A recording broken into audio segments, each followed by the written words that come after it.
Selamat pagi, Adek. Selamat pagi, Kak. Di sini saya merupakan Dokter Ataya yang akan bertugas di klinik pada hari ini. Boleh saya tahu namanya Adek siapa? Muhammad Abian Akmal. Kalau usianya berapa, Dek? 10 10 tahun. Tinggalnya di mana? di Bontang. Di Bontang. Untuk kerjanya masih sekolah? Iya, masih sekolah. Oke. Pada hari ini saya akan melakukan pemeriksaan untuk mengetahui fungsi jantung dari Ade. Apakah Ade bersedia? Bersedia, Kak? Oke, baik deh, kita bisa langsung pindah ke kamar pemeriksaan ya. Iya, Kak. Setelah mencuci tangan, bisa kita bantu pasien untuk naik ke atas keranjang pemeriksaan. Kemudian bisa meminta pasien itu untuk melepas pakaiannya, lalu melepas pakaian bagian atasnya ya. Kemudian membaringkan pasien dengan adanya ganjalan berupa bantal, di mana ini tujuannya adalah untuk merelaksasi otot sternocleidomastoidnya. Lalu juga seharusnya untuk posisi dari kasurnya sendiri itu diposisikan miring membentuk derajat 30 derajat. Namun karena di sini kasurnya tidak bisa miring, maka saya menggunakan dua bantal yang ditumpuk untuk membentuk derajat. Lalu setelah itu langkah selanjutnya saya akan meminta pasien untuk menolehkan kepala ke sisi yang berlainan dengan posisi saya sekarang, dimana oleh karena itu saya akan meminta pasien untuk menolehkan kepalanya ke bagian kiri. Boleh deh ditolehkan ke belakang. Ya, sip. Kemudian, identifikasilah titik tertinggi pulsasi vena jugularis kanan bisa dengan bantuan adanya senter.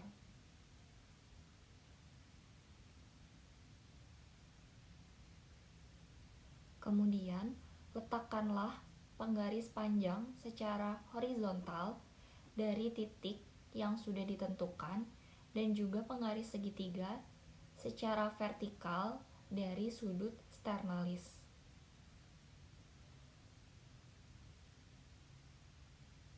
Kemudian, hitunglah jarak vertikal dalam sentimeter di atas sudut sternum yang umumnya berjarak 5 cm dari atrium kanan. Nantinya, jarak yang berhasil didapatkan merupakan hasil pengukuran tekanan vena jugularis. Pemeriksaan arteri karotis. Yang pertama adalah melakukan inspeksi leher untuk menilai pulsasi karotis dengan bantuan senter. Kemudian, letakkan jari telunjuk dan jari tengah pada arteri karotis kanan pada sepertiga bagian bawah leher, tekan ke arah posterior dan rasakanlah pulsasinya.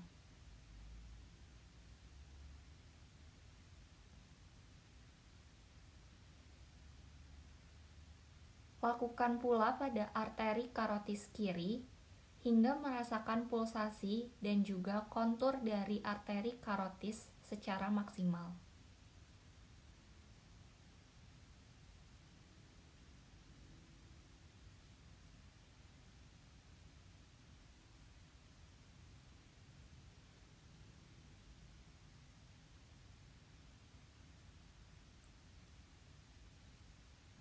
Selanjutnya, lakukan penilaian ada atau tidaknya trill atau getaran halus dengan melakukan palpasi.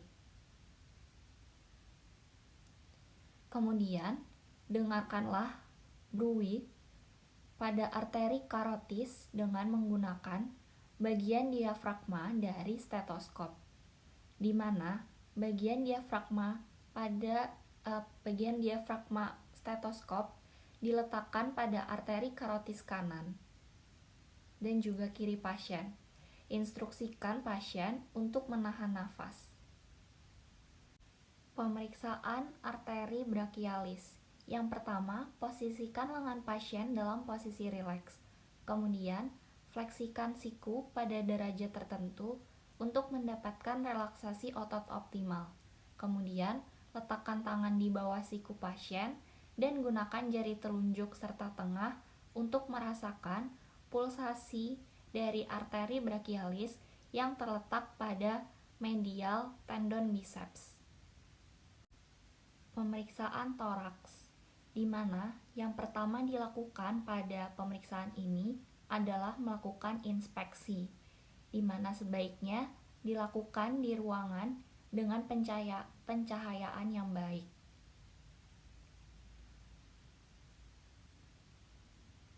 Kemudian, tentukanlah lokasi titik impuls maksimum. Umumnya dapat ditemukan pada sela iga 4 dan 5. Lakukanlah palpasi dengan menggunakan bantalan jari untuk mempalpasi titik impuls maksimum, di mana impuls ventrikel mungkin dapat membuat jari-jari terangkat. Periksa pula getaran dengan menekan pangkal telapak tangan secara kuat pada dada pasien. Apabila gagal, coba untuk menentukan titik impuls maksimum dengan memposisikan pasien dalam posisi lateral dekubitus kiri. Letakkan pula bantalan jari pada tempat yang sama, kemudian berikan instruksi kepada pasien untuk membuang napas secara penuh dan menahan napas selama beberapa saat. Pemeriksaan titik impuls maksimum pada ventrikel kanan. Lokasikanlah ujung jari pada sela iga 3, 4, dan 5. Kemudian instruksikan pasien untuk menghembuskan nafas agar titik impuls maksimum lebih terlihat. Selanjutnya, dilakukanlah perkusi pada pasien ini, di mana perubahan bunyi perkusi dari sonor ke pekak menunjukkan batas kiri jantung yang biasanya didapatkan sepanjang linea midclavicularis. Sedangkan untuk batas kanan jantung terdapat pada linea sternalis kanan.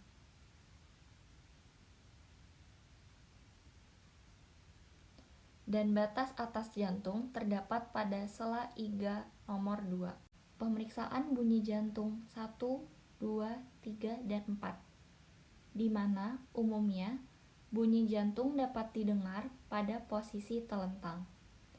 Pemeriksaan dilakukan dengan meletakkan bagian diafragma dan juga bel secara bergantian, di mana yang pertama terdapat area katup aorta yang berada di atas iga kedua kanan dan sela iga kedua pada linea parasternalis. Kemudian ada area katup pulmoner yang berada di sela iga kedua linea parasternalis kiri. Kemudian terdapat area katup mitral yang berada di sela iga kelima pada linea midclavicularis kiri. Dan juga terdapat area katup trikuspid yang berada di sternum pada perbatasan antara corpus sternum dengan processus xiphoideus. Yang terakhir terdapat pemeriksaan ekstremitas, di mana untuk mengetahui tes untuk edema ini, pemeriksa akan menekan jemari pada area dependen seperti tulang kering pasien selama 2-3 detik.